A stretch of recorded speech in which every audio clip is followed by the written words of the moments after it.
Ru'asa Syuriah, utamanya Ki Husni, semoga sehat Kiai. Ki Mas'ud, jajaran Tanabiyah, semoga sehat. Bapak Bupati, ini Torik, wallahul muwaffiq ila aqwamit Torik. Seluruh pejabat di lingkungan Pemda Lumajang, Pak Kapolres, hadirin hadirat rahimakumullah. Saya badhe matur acak mawon tidak urut. Yang pertama Pak Torik, di beberapa Pemda atau DPR itu masih ada yang salah paham ketika akan menganggarkan untuk NU. Antara lain bahasanya begini, kok enak, nggak bisa, ini uang negara kok untuk NU, uang negara untuk rakyat. Nah, perlu kami luruskan, misalnya kami bangun TPQ, kami NU bangun TPQ, itu kami itu hanya menerima amanah bangunnya, mengelolanya, dan bukan kami lalu memilikinya. Yang ngaji TPQ itu ya anaknya orang PDI, ya anaknya orang Golkar, anaknya warga semua. Sehingga menurut kami sebetulnya nggak salah Pemda DPR menganggarkan untuk musola yang kebetulan dikelola NU, TPQ kebetulan dikelola NU, masjid kebetulan dikelola NU, itu nggak salah. Kenapa? Toh yang Jumatan nggak hanya orang NU tok, orang PDI ya Jumatan di situ, orang Golkar ya Jumatan di situ, rakyat yang Muslim Jumatan di situ. Nah, dengan logika seperti ini, sebetulnya NU namun menerima amanah mengelola, bukan NU lantas memiliki. Siapapun boleh memanfaatkan lembaga yang dananya mungkin sebagian dari Pemda dan negara yang diamanatkan kepada NU. Jadi saya yakin nggak salah Pak Torik kalau ada APBD untuk NU itu enggak menyalahi undang-undang, betul Pak Polisi ini. Moga-moga tidak. Nah, yang kadang repot itu di bawah Pak Torik. Nggak tahu kalau di Lumajang ADD itu bolak-balik nyun sewu, got wis didandani, parit wis didandani, pos wis didandani, wis beres kabeh, dapat ADD lagi tahun depan, diteteli maneh dandani. Sementara langgare butuh sampai jaluk-jaluk nang pinggir dalan, masjid butuh sampai minta-minta nang pinggir dalan, sekolah TPQ juga butuh, katanya nggak boleh, ini dana negara. Sebetulnya andai diamanatkan untuk TPQ ini, itu kembalinya juga untuk rakyat gitu. Hanya kebetulan kami yang mengelola, itu aja sudah. Ya ketimbang bolak-balik nggih neteli gote terus gawe opo ngoten. Ini lebih manfaat. Cobalah niki koreksi pola pikir kita yang kadang-kadang asli niku pancen ra seneng NU. Terus golek-golek alasan yo opo carane NU ora oleh dana ngono tok. Al aslu pancen enggak seneng NU. Al aslu. Allahumma shalli ala sayyidina Muhammad. Lalu yang kedua, mohon semua dimengerti, tidak semua orang yang kunut itu NU.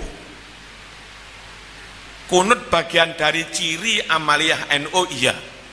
Tapi tidak semua orang kunut itu NU. Tidak semua orang wiritan burdan itu lantas NU. Tidak semua orang yang manakipan simtuduror dia ulame itu lantas otomatis NU mboten. NU niku satu, ahlu sunnah akidah ajaran amaliyah plus tradisinya ahlu sunnah. Yang kedua, full basyariah, manusiawi. NU nggak mau memaksakan kehendak, NU nggak mau menyakiti mendolimi orang lain demi dakwah, badan purun. NU manusiawi. Nah, kalau ada orang atau kelompok tahlilan enggih, zikiran enggih, manakipan enggih, haul enggih, tapi cek kasare, nggak jogo perasaan, ngelokne wong saenake dhewe, Polri togut. Niku sanes NU loh Pak Kapolres. Mungkin dia melakukan sebagian amaliyah yang kebetulan podo dengan amaliyah NU, tapi karena nggak njogo rasa, nggak ada tepo seliro, minus rasa kemanusiaan, maka itu pastikan bukan NU. NU itu Islamiyah yang Ahlus Sunnah wal Jamaah dan juga Basyariyah. Nyun sewu, alasan NU harus Basyariyah mapan banget. Hablum minallah top, tapi nggak ada hablum minan nas, tak terima. Tetap saja celaka. Duribat alaihimudz zillah aynama thuqifu illa bihablim minallah. Tambah lagi wahablim minan nas. Salat top, tapi nggak ada nyun sewu, sosialnya kurang, ya nggak diterima. Makanya hablim minallah salat, zakat hablum minan nas. Aqimus salat wa atuz zakat. Mengakhiri salat, mengawali full wajhiyah, madhep panteng kepada Allah. Tapi begitu mengakhiri salat, komitmen nawaitu berbuat kemanusiaan. Assalamualaikum warahmatullahi. Assalamualaikum warahmatullahi.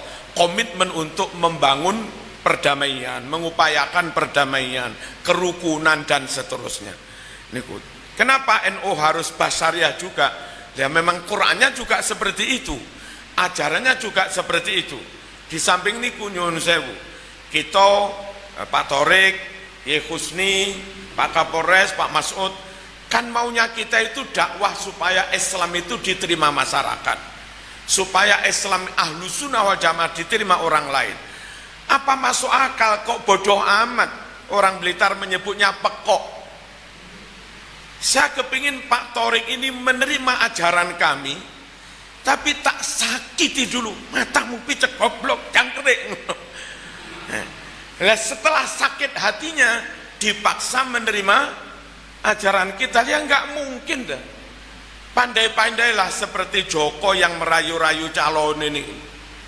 Masya Allah, Neng, kalau kirimi pulsa gang salah tuh saya Neng, ampun teh. Direh-reh di hati ini. Setelah oke banget, pintu hati terbuka, baru misi disampaikan. Karena kita ingin menyampaikan misi dakwah kepada orang lain, dan ingin dakwah itu diterima, hati mereka menerima dakwah itu, jangan sakiti hati mereka. Maka dakwah dengan cara menyakiti hati sama sekali jauh dari rasional, nggak makul sama sekali. Kalau nampak pengajian damel gambaran ngeten iki. Tiang mancing, wong mancing kepingin dipangan iwak, terus oleh iwak akeh. Lah apa masuk akal terus iwake diganggu, nggak pring takbir, obyok. Ya wek iwake mlayu kabeh, kon niku nggurak iwak ta mancing iwak kon niku.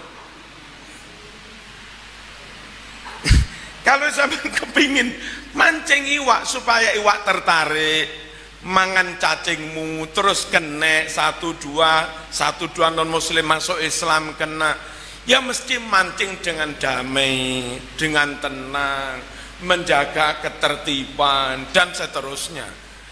Pokoknya Indonesia damai, dakwah lancar kok. Apalagi dakwah ala NU, Masya Allah, bolak-balik berkat. Nggih, kelihatannya sepele mung berkat, tapi kenapa nyatanya orang tahun 70-an, mungkin kampung itu X65, rata-rata mereka dulu genjer-genjer, rata-rata mereka dulu Barisan Tani Indonesia, BTI, mereka masih abangan tahun 70-an. Hari ini tahun 2000 sekian, hampir nggak ada sudah kampung abangan. Setiap desa mesti ada TPQ, setiap desa ada Jumatan, nggak ada desa yang tanpa Jumatan. Bahkan yang dulu mungkin X65 yang sekarang haji banyak pun, yang dulu X65 anaknya sudah mondok banyak sudah. Bagaimana?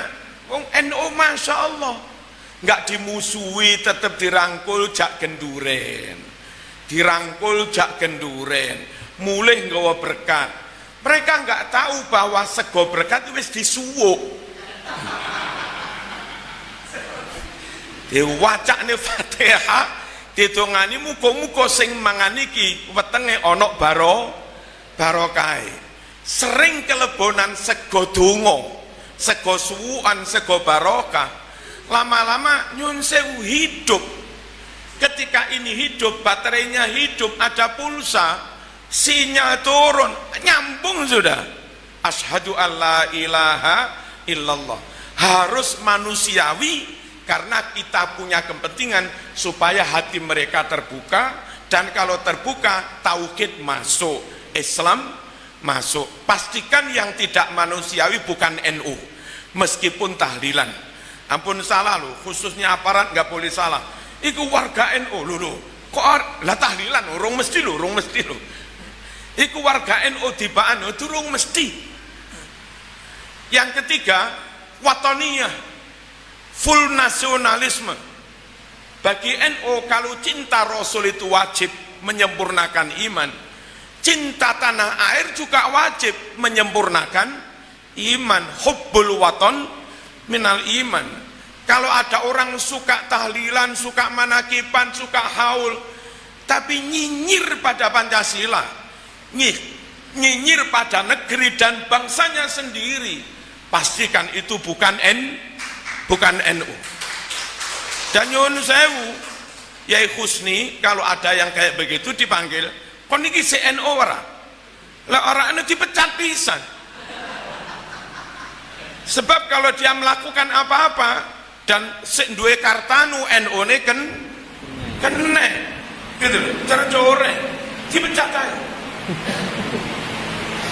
NU itu 3, dan 3 itu harus nyun sewu imbang, ada harmoni, ada chemistry antara 3 itu.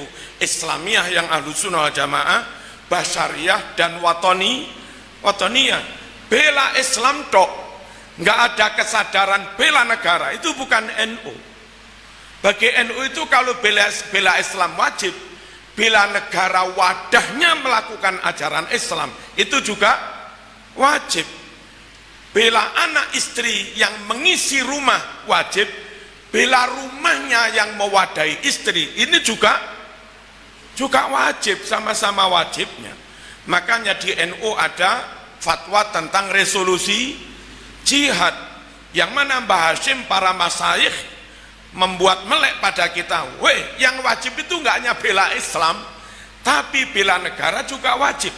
Kalau ngesroh agama haram, ngesroh negara juga haram, ngaco agama haram, ngaco negara juga haram.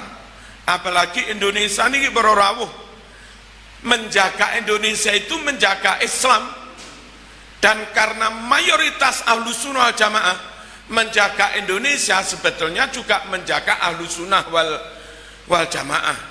Total Muslim Indonesia itu melebihi seluruh Muslim di Arab sana. Kita punya jumlah Muslim sekitar nyun sewu 235 juta, bisa lebih.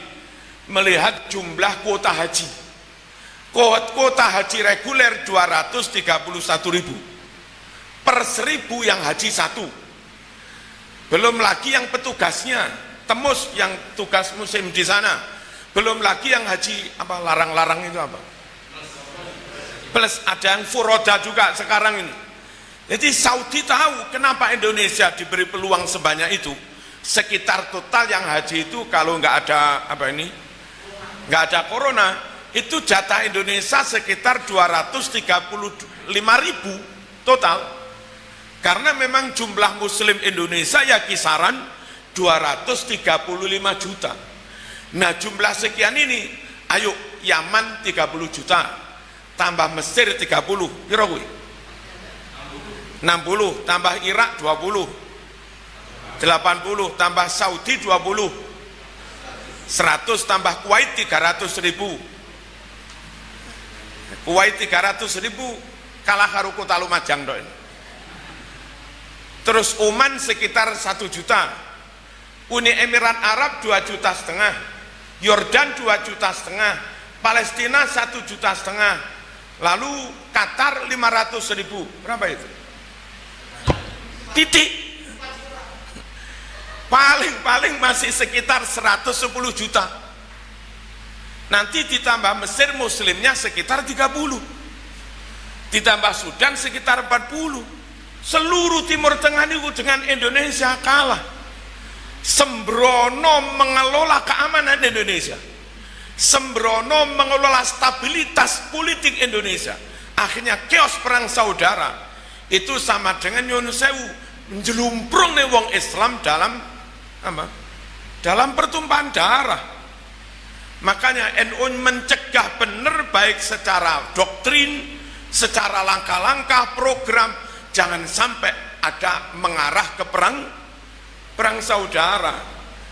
Nyun sewu di Indonesia itu ada yang kita ini pribumi, Jawa Madura nih kapan, kapi pribumi nih. Ada yang nggak patek pribumi, Eropa, Cina, sebagian Arab yang kasus, mereka ngupek Indonesia tenang-tenang saja. Bagi mereka andai Indonesia berhasil diupek-upek, kacau. Mulai ada tanda-tanda perang saudara, mereka beli tiket pulang ke Cina, sik duwe negara, sik duwe tanah air, ngupek sini, tuku tiket mulai neng Arab, sik duwe negara, neng Amerika, Eropa, sik duwe negara. Lah Pak Torik, ate Melayu nanti. Kalau sampai ini diubek-ubek, kacau perang saudara. Mereka hidup, kita yang mati di sini.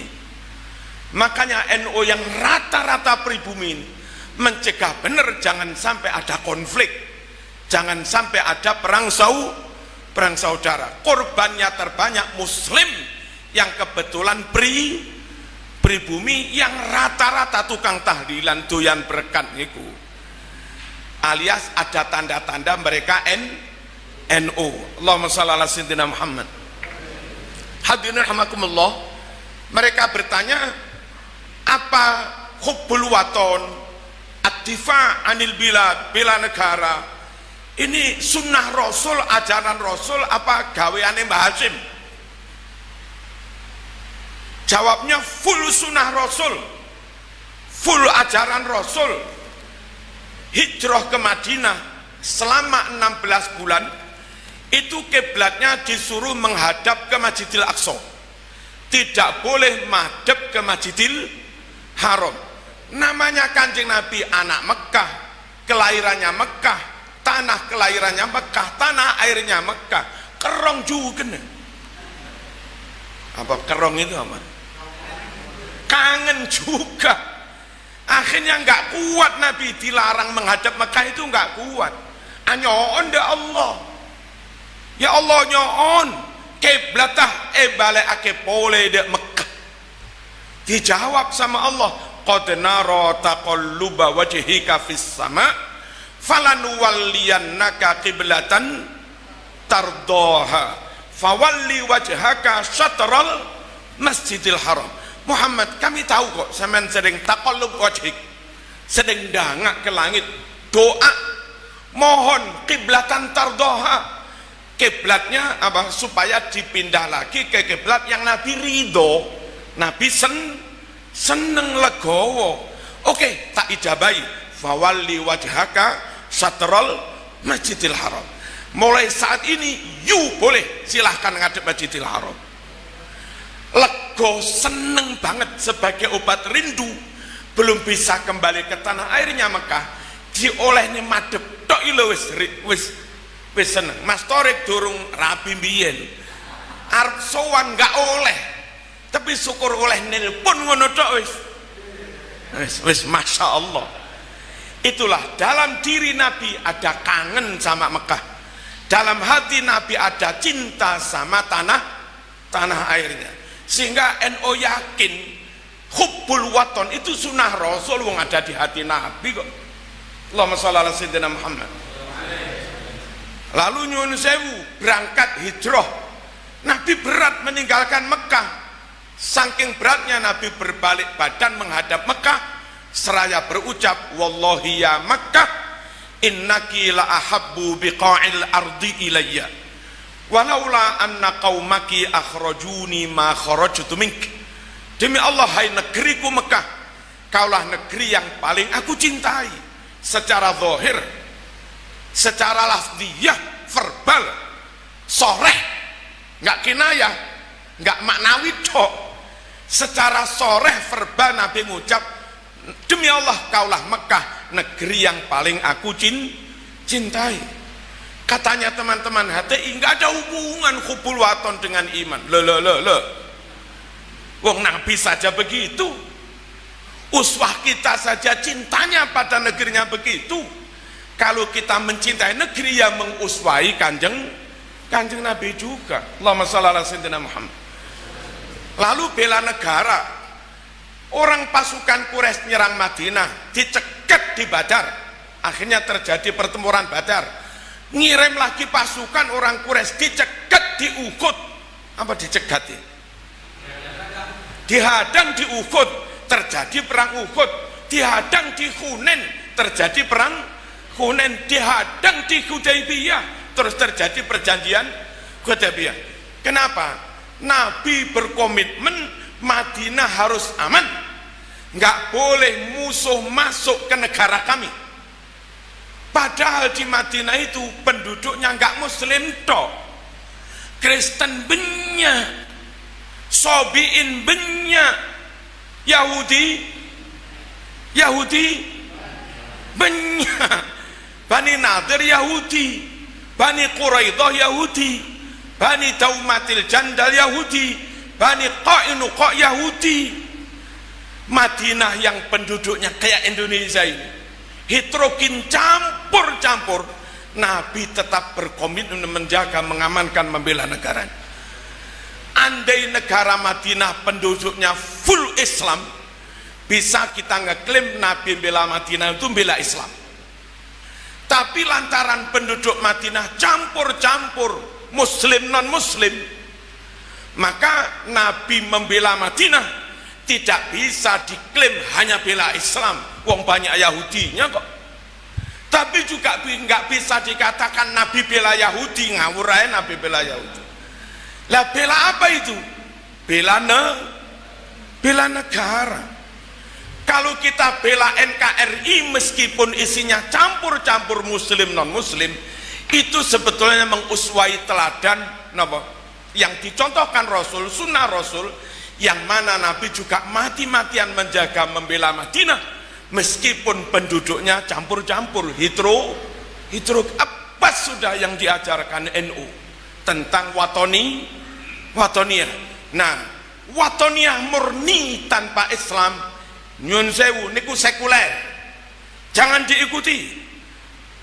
Kemanusiaan basariyah murni, HAM, hak asasi, kebebasan, liberalitas dan macam-macam tanpa syariat, itu namanya liberalisme, bukan ajaran NU.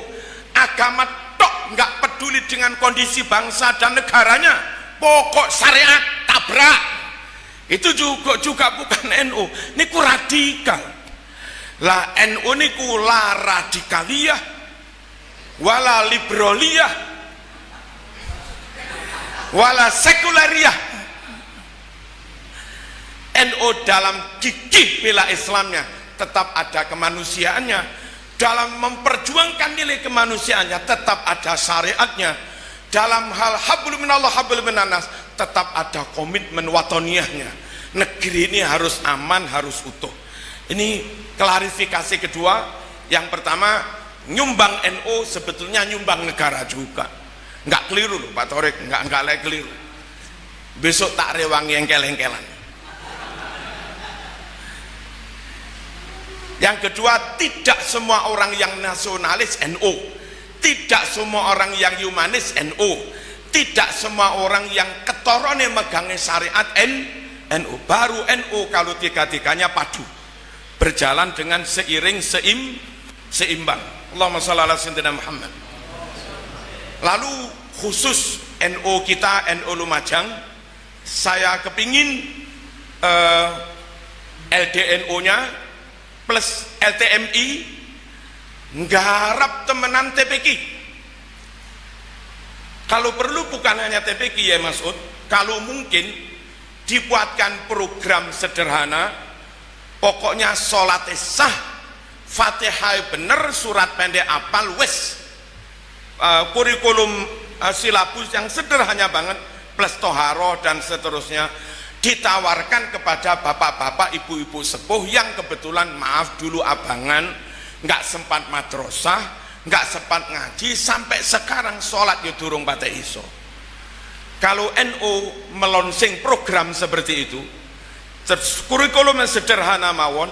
Nah nanti yang sudah lulus itu, kelulusan itu sholatnya sampun bener, rukuk sujud bener, wudhu sampun bener, Fatihah nggih sampun bener, tahiyat sampun bener, pun diparingi ijazah. Dan kita punya data sak Lumajang yang dulu nggak bisa sholat, kemudian dalam 1 tahun jadi bisa sholat, yang sembuh-sembuh ada sekian ribu orang. Nanti diwisuda bareng-bareng.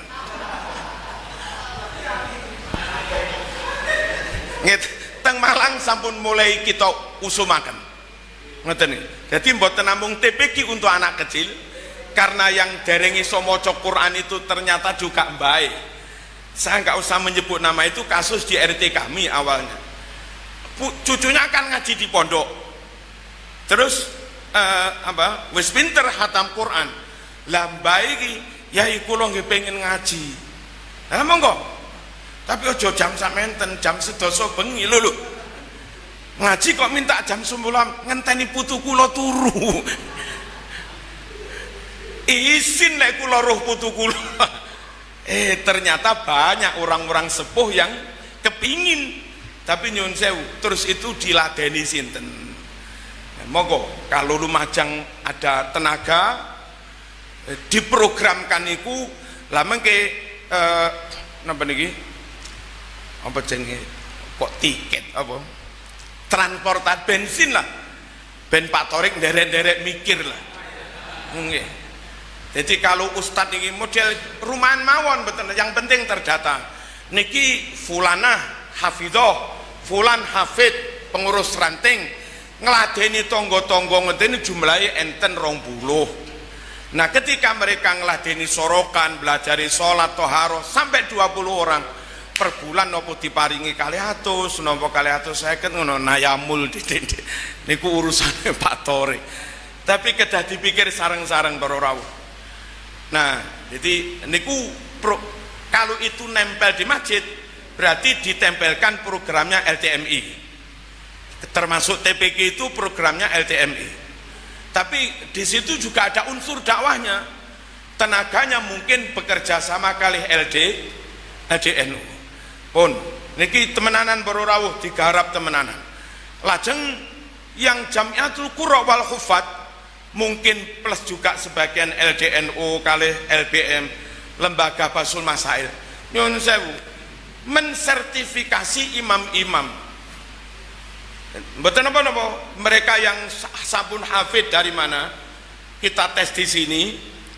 Qur'ane wis oke, tasbih sampun oke. Didelok syarat rukune khutbah nggih pun tepak asli madhab Syafi'i yang diikuti NU, carane toharo sembarang wawasannya bener. Nah orang seperti ini dikeluarkan apa semacam lisensi nopo-nopo, ini apa khotib NU nopo-nopo. Akhirnya kita punya data sak Lumajang itu punya khotib dengan kualifikasi kayak begini, punya imam dengan kualifikasi kayak begini, hafid, fasih, suarane enak. Nah itu nanti apa kok dipasok napa niki barang didistribusikan menungsoi napa jenenge ditempatkan nggih. Kita umumkan kepada takmir-takmir, kami PCNU punya 150 hafid Quran yang sudah kami taskhih dari sisi fikihnya, toharohnya, pemahamannya, Qurannya. Monggo silahkan diambil. Ngoten niku penting para mereka di luar kita kados kanca-kanca salafi, mereka terus memproduk imam-imam ngeten iki. Dan masjid-masjid instansi, masjid-masjid perusahaan itu rata-rata ngambil imam dari yang begini-begini. Mengke Pak Mas'ud sampun gadah list daftar imam, khotib, qori yang saya ngeten iki, pancen saya temenan akhlake nggih saya. Yang pertama harus masang imam di masjid Pemda kudu sing merek PCNU nih. Mantan imam teng musolane Polres sing bermerek ngeten iki untuk memastikan para jamaah kita, anggota polisi, anggota TNI nggak pernah diceramai yang terpapar radikalisme. Eman banget, kita itu lembaga negara, didanai negara, nggak taunya karena kita awam sering ngundang khotib yang terpapar radikalisme. Nyun sewu, dalam kerjasama kali konco Intel niku sampun enten sekian persen anggota terpapar salafi, sekian persen aparat terpapar salafi. Nah, kangge ngoten niku para rawuh, ada baiknya NU menyediakan khotib, ada lisensinya, jamin kalau itu bermutu, lalu instansi menggunakan jasa niku. Sip, Allahumma sholli ala sayyidina Muhammad. Wau dalam matur kali Pak Ye Mas'ud juga Pak Torik, kalau BMT niki dananya mungkin sampai 500 juta ke atas, syukur 1 miliar. Mohon diantara programnya program pembiayaan dan yang syar'i. Pembiayaan ngeten kiai, kita punya sekolah MI atau punya sekolah sanawiyah ma'arif atau punya pondok, dan niku santri berdatangan, kelas kurang, santri berdatangan, bilik atau kamar-kamar tidur kirang.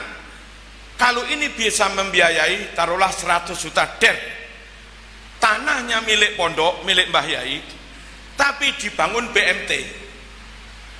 Mungkin juga sebagian ada sumbangan kayu nopo-nopo dari masyarakat.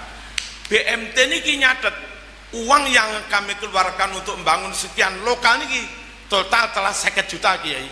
Jadi 3 ruang 50 juta. Karena sebagian kerja bakti, sebagian sumbangan dari masyarakat. Nah, nilai bangunan ini yang 50 juta separuh tanahnya milik Mbah Yai, bangunannya milik BMT. Lalu BMT mengakadkan murabahah, bangunan kami senilai 50 juta niki kiai, kula sade teng panjenengan, jenengan nyicil 5 tahun, kula mbati setahun 2%, kan ya oleh to. Ngoten. Nek saged ngene niki eco kiai. Eco. Mengke ngajokne proposal cek ribete laporane. Krono kiai nggak iso gawe laporan, ada jasa pembuat laporan. Terus 10% abu neka pun.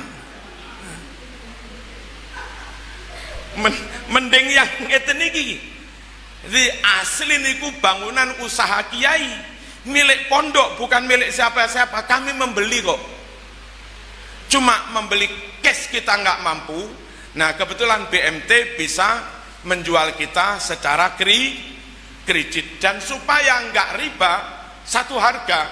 Pokok tak dol 5 tahun kiai, tak dol swidak juta. Tadi awalnya hanya pinten 50 juta. Ini gue eco, apalagi tanah. Pondok kepingin tumbas tanah niki 6 meter kali pinten. Sakniki harganya 200 juta. Mboten nggak ada yotro pondok. Itu kalau BMT gelem, pon kalau beli rumin kiai 200 juta cash, tak jual kepada Mbah Yai selama 10 tahun. 200 juta dijual ke Mbah Yai 10 tahun.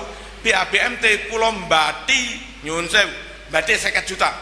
Tak dol 250 juta, nyicil selama 10 tahun. Itu nanti 10 tahun mok dol wis piro kira pinten lek Pak masuk rego mriki. Nah ngoten niku. Mohon barangkali nanti termasuk kalau ini mulai dananya mulai kuat, mulai besar, dipikirkan UMKM tetap dipikirkan, tapi yang pembiayaan untuk pondok-pondok, pembiayaan untuk maharib juga mulai dipikirkan. Hadirin rahimakumullah, bangga dengan NU niku penting, pede dengan NU niku penting. Nah, supaya kita pede dengan NU, satu, kalau bisa ngeten iki duwe bangunan ya tip niki rumiyin kula rada gremeng pole ning acara PCNU ning temu di Pak Mas Uni. Ada 2 kilo dari sini. Iki kutha apa sawah? Wong kantor NU kok neng pedalaman ngeten. Alhamdulillah oleh mriki. Niki bagian dari al-izzah. Bagian dari kita harus berbangga dengan ala innal izzata lillahi jami'an. Lillahi wa li rasulihi walil mu'minin. Boleh kok. Nek kita mboten pede para rawuh terus ngelentru minder, sementara HTI pede, FPI pede, PKS pede, Muhammadiyah pede. Kalau kita minder, kita di bawah. Orang di bawah nggak pernah akan bisa mewarnai yang atas, nggak bisa mendikte yang atas, nggak bisa mendakwai yang atas. Lah kalau kita terus di bawah diwarnai terus, lama-lama masyarakat jadi mereka. Makanya PD bangga ini penting. Nah antara lain penampilan fisik kayak ngeten iki. Kali mulai bibit-bibit top nih jangan sampai hilang. Kadang-kadang kita membiarkan bibit itu, anak pinter-pinter kuliah UGM diambil HTI. Anak pinter-pinter bibit top nih kuliah teng ITB diambil HTI. Nenek. Ada baiknya mangke Pak Ye Masud kali mungkin tim Pemda, siapa anak-anak SD Lumajang yang matematikanya di atas 9, IPA-nya di atas 9, syukur Qur'annya juga saya. Nah kepada mereka kalau yang kaya mau biaya sendiri monggo, kalau mereka yang top niki pinter-pinter niki terus nggak mampu biaya sendiri, dianggarkan dari APBD. Nanti tol masuk, jadi kapan-kapan kampus mulai dibangun, anak-anak niki sampun master berorawuh, master Lumajang pinter hafid Quran, Masya Allah. Universitas kita sendiri diajar oleh kader-kader kita sendiri dan mereka berkhidmat di sini. Terakhir kados Pacitan niku banyak potensi, anak Pacitan pinter-pinter. Trenggalek kathah potensi anak pinter-pinter, tapi karena mereka nggak punya kampus, nggak punya apa, mungkin nggak punya program APBD untuk bibit-bibit unggul ngeten iki, apa yang terjadi? Anak-anak mereka yang pinter-pinter nggak mulai jadi dosen di Malang, jadi dosen di Surabaya. Kados kita nyumin UIN Malang, rektor kami Pak Imam Prayogo niku nggih tiang Trenggalek, ngoten-ngoten niku. Andai di desa, andai di daerah itu ada kampus, lalu dulu nyuwun sewu, Pemdanya juga membiayai mereka sampai mereka jadi dokter, master doktor, mereka nanti ditarik pulang, mau pulang, majukan daerahnya, ini kampus sudah mau diresmikan, pada pulang. Tapi kalau mereka pinter biaya dewe, Pak Torik celuk-celuk, kene pulang, Lumajang kampusnya jadi mau aku biaya dewe. Jadinya daerah kita nggak bisa maju-maju dibanding daerah lain. Hadirin rahimakumullah, pulau pamer mawon, Malang yang punya kampus banyak kayak begitu. Total di kota Malang itu ada sekitar 500.000 mahasiswa, mulai semester 1 sampai semester nggak lulus nih, semester telulas mana semester nggak lulus. Total ada sekitar 500.000 mahasiswa. Dari 500.000 mahasiswa yang asli Malang nggak ada 20%. Kira-kira 400.000 mereka dari luar. Setiap bulan rata-rata dikirim 2 juta. 2 juta kali 400.000. Senapa nih?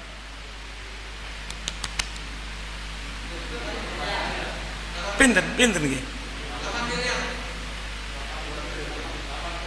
8 miliar nopo 80 miliar nih? 80 miliar. Kenapa kota Malang nyambut gawe sembarang gampang, cocolan sembarang payu, ekonomi naik, terus sembarang naik? Karena setiap bulan digelontor duit dari luar daerah sekitar 80 miliar itu jadi kos-kosan, jadi laundry, jadi weci, jadi sembawarang nih. Termasuk dari Lumajang nih. Kalau ada 3.000 anak Lumajang keluar setiap bulan disangoni 2 juta, itu duit 6 miliar setiap bulan melayang dari Lumajang. Ya angel Lumajang maju nih. Niki mawon muga-muga menginspirasi kita. Wassalamualaikum warahmatullahi wabarakatuh. Ngaji